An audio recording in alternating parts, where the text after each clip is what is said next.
Avez-vous déjà ressenti une sensation d'épuisement en vous consacrant au bien-être des autres?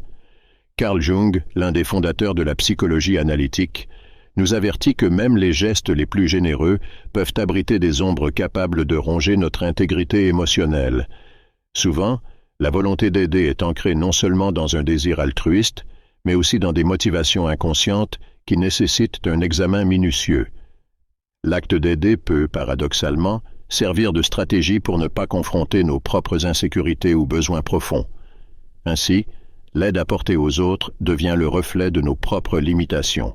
Cette fausse perception d'être un sauveur provient fréquemment des premiers stades de notre développement émotionnel et psychique, où nous cherchons une affirmation extérieure.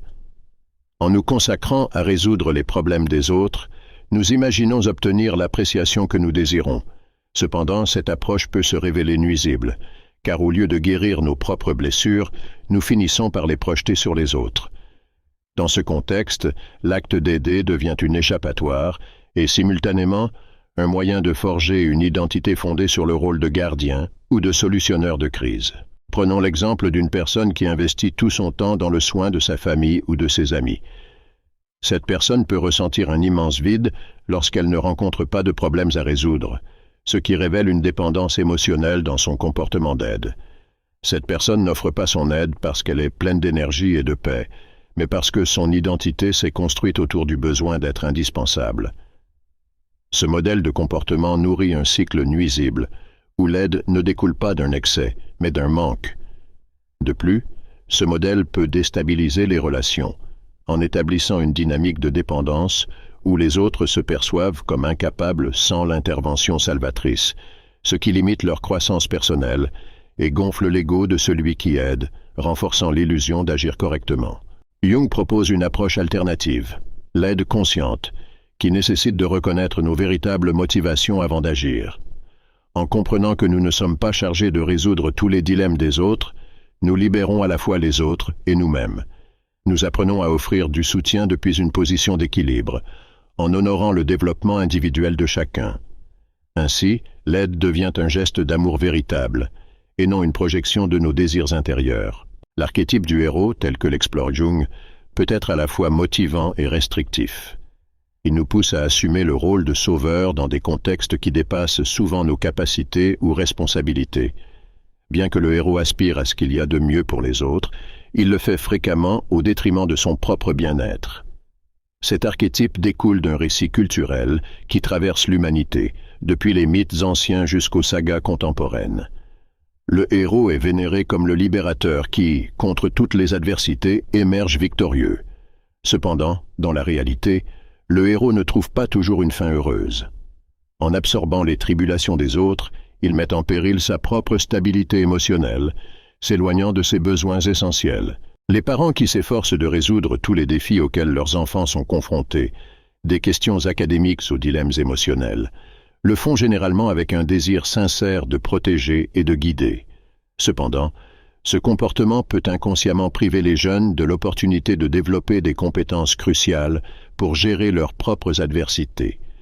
Ce phénomène est un reflet du complexe du héros, qui non seulement surcharge les parents, mais empêche également la formation de l'autonomie des enfants. De même, dans le milieu professionnel, les leaders qui assument toutes les tâches de leurs équipes, croyant que leur absence entraînerait un effondrement, finissent par s'épuiser et, paradoxalement, affaiblissent l'indépendance et le développement de leurs subordonnés. Ce fardeau auto-attribué crée une dynamique de dépendance nuisible et insoutenable. Jung nous exhorte à considérer les limitations imposées par le complexe du héros.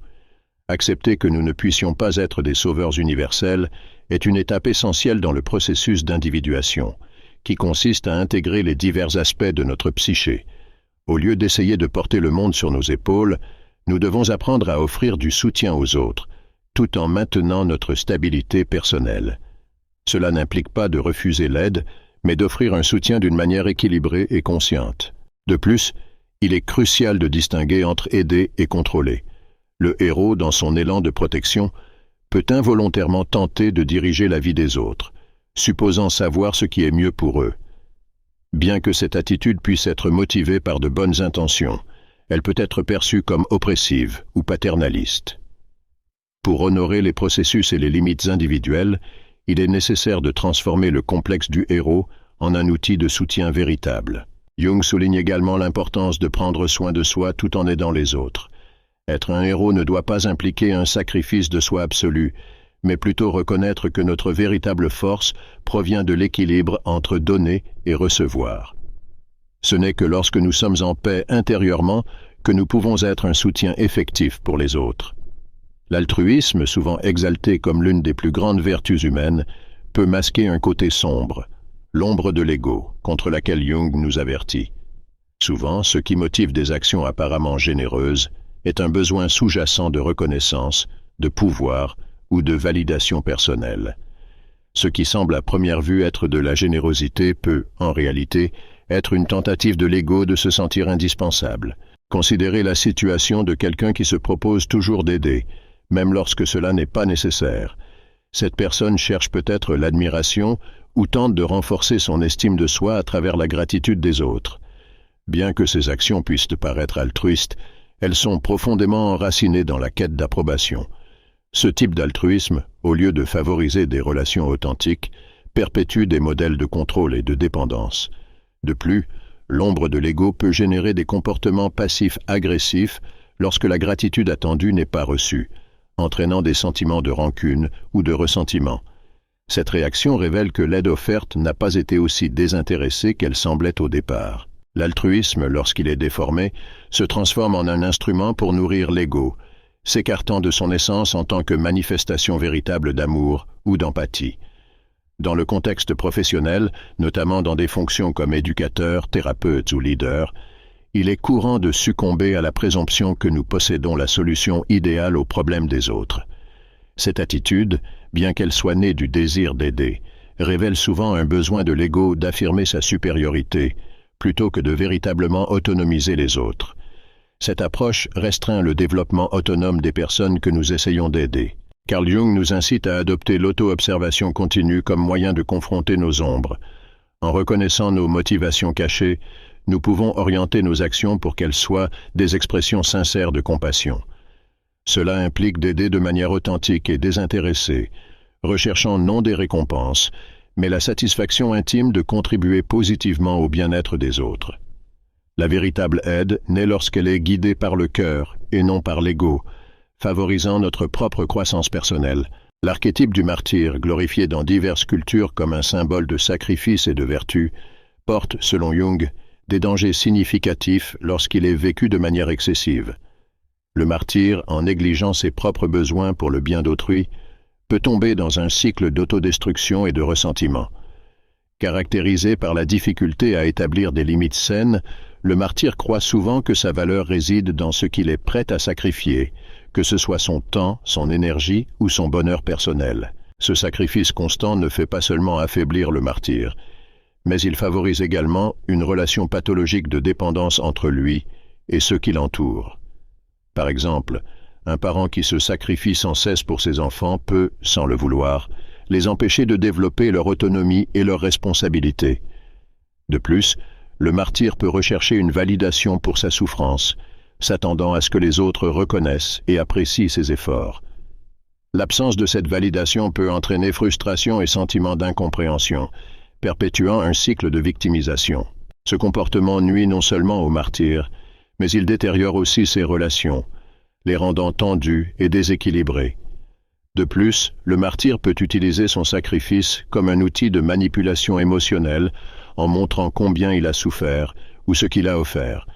Cet acte peut conduire à des tentatives de culpabilisation ou de contrôle sur les autres, exigeant une attention ou une loyauté excessive. Cela entraîne des relations basées sur la culpabilité plutôt que sur l'amour ou le respect mutuel, déformant l'altruisme en une dynamique nuisible qui nourrit l'ombre de l'ego, au lieu de refléter une véritable générosité d'esprit. Carl Jung nous conseille de réinterpréter le concept de sacrifice à travers le prisme de l'individuation, un processus qui met l'accent sur l'équilibre entre donner et recevoir. Cela implique de reconnaître et de répondre à nos propres besoins tout en établissant des limites saines. Le sacrifice authentique ne doit donc pas être vu comme un acte d'auto-anéantissement, mais comme une expression d'amour et de générosité qui honore à la fois le bien-être des autres et le nôtre. Ainsi, Abandonner l'archétype du martyr n'est pas cesser d'aider, mais transformer notre relation à l'acte de sacrifier. Au lieu de donner à partir d'un lieu de carence, nous sommes invités à donner à partir d'une condition d'abondance et de plénitude. Ce changement fondamental non seulement nous libère de vieilles entraves, mais il enrichit également nos relations, permettant des interactions plus authentiques et équilibrées. Selon Jung, les relations humaines sont des échanges continus d'énergie psychique. L'absence de limites claires lorsqu'on aide les autres peut nous conduire à l'épuisement, drainant non seulement notre énergie vitale, mais aussi compromettant notre efficacité émotionnelle et relationnelle. L'épuisement provient souvent d'une négligence de nos propres besoins. Beaucoup de ceux qui se consacrent à aider les autres échouent à réserver du temps pour recharger leurs énergies personnelles.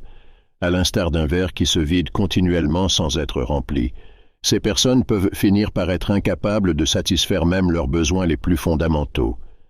Ce stress se manifeste à la fois physiquement et émotionnellement, souvent par de la frustration, de l'irritabilité ou du ressentiment. Ces sentiments négatifs sont des indicateurs que nous avons franchi nos limites et qu'il est nécessaire d'ajuster notre manière d'interagir. L'épuisement peut conduire à une déconnexion de soi, où l'on se concentre excessivement sur les besoins des autres, au détriment de nos propres passions, intérêts et objectifs. Ce vide intérieur ne peut être comblé uniquement par l'aide aux autres. Il nécessite une reconnexion avec notre propre essence. Pour gérer cette fatigue, Jung propose plusieurs stratégies pratiques. Tout d'abord, il est essentiel d'établir des limites claires dans les relations. Cela ne signifie pas être égoïste, mais comprendre que nous ne pouvons pas offrir ce que nous ne possédons pas. De plus, il est vital de pratiquer l'auto-soin, ce qui peut inclure des activités telles que l'exercice physique, la méditation, ou simplement consacrer des moments pour soi-même. Enfin, il est important d'apprendre à refuser des demandes lorsque cela est nécessaire. Dire non n'est pas un rejet des autres, mais une priorisation de notre santé et de notre bien-être, garantissant que nous puissions continuer à offrir de l'aide de manière durable et protéger notre énergie. L'individuation, un concept essentiel dans la psychologie de Carl Jung, fait référence au processus d'intégration des différentes facettes de notre psyché, à la fois consciente et inconsciente, visant à atteindre un état de complétude et d'authenticité.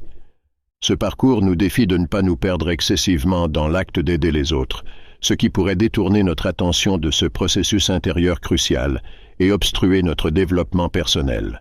Souvent, l'impulsion de se consacrer aux autres peut servir de distraction face à nos propres questions internes, telles que les insécurités, les peurs ou les traumatismes émotionnels. Ce modèle, bien qu'il puisse sembler noble, peut en réalité stagner notre évolution personnelle, créant une illusion de but au détriment de notre propre transformation. L'énergie que nous devrions consacrer à notre introspection est canalisée vers l'extérieur, maintenant un état de déséquilibre. Jung indique que l'inconscient réagit fréquemment à cette situation, émettant des signes à travers des rêves, des anxiétés récurrentes ou un sentiment général d'insatisfaction. Ces signes sont des invitations à renouer avec notre essence et à mettre notre individualité en premier. Par exemple, une personne qui se sent constamment épuisée par le fait d'aider sans relâche les autres pourrait faire un rêve symbolique qui révèle l'écoulement de son énergie en négligeant ses propres besoins.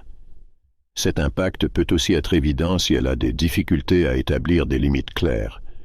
En nous concentrant trop sur le bien-être des autres, nous pouvons négliger nos propres priorités, permettant aux demandes extérieures de dicter nos vies.